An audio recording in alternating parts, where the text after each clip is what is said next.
So I want to show you how to use Audacity to analyze the sounds that we get when we blow into a straw. So I've got my straw here. When I blow into it,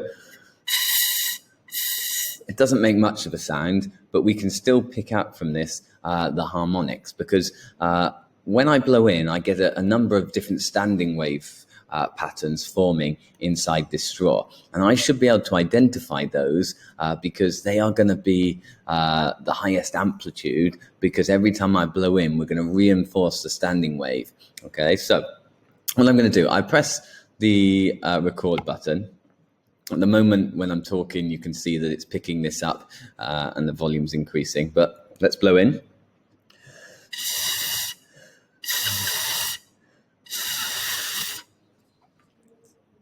So these three patterns here, these are going to be the sound that's come out of the straw when I've blown into it. So I'm going to highlight just that portion of the graph, okay? And then I go to the top and I choose Analyze, and I'm going to plot a spectrum, okay? Now, when I plot a spectrum, okay, this is showing me for different frequencies what the sound intensity is. Now, this is measured in decibels, which is a logarithmic scale, okay? So actually, a higher peak is a lot higher than the lower peaks, okay? It's also got the log of the frequency on the bottom, which I think is, for what we're doing, is a little confusing. So I would choose to go on a linear scale for this. Now, what you should find are the peaks are equal distance apart, okay, in terms of equal frequency apart, I should say. And the reason for that is because we're looking at a pipe that's open at both ends, okay, any standing waves that form in here are always going to have a frequency which is a multiple of the first harmonic. So the first harmonic will be half a wavelength inside of this tube, okay? The second harmonic will be a full wavelength inside the tube. The third harmonic will be 3/2 wavelengths inside the tube. Now, what I want to do is use these peaks to work out what the fundamental frequency is. When I say fundamental, I mean the first harmonic.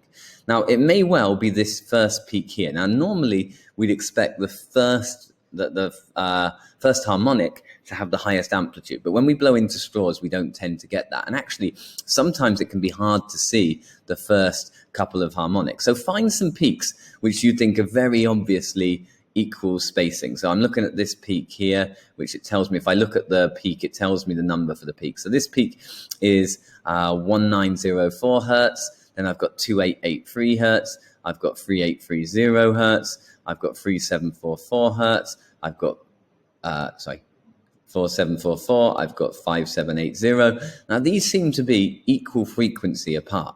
Okay, and it doesn't matter which one's the first, second, or third harmonic. You might be thinking, is this the first harmonic or this the first harmonic? Because the difference in frequency between your peaks should always be equal to the frequency of the first harmonic. So, for example, this peak is at 1904. Okay, the next one is 2883. The difference between those peaks should be equal to the first harmonic. So what I'm going to get you to do, look for a portion of your graph where you've got a few of these peaks which are fairly obvious and equally spaced.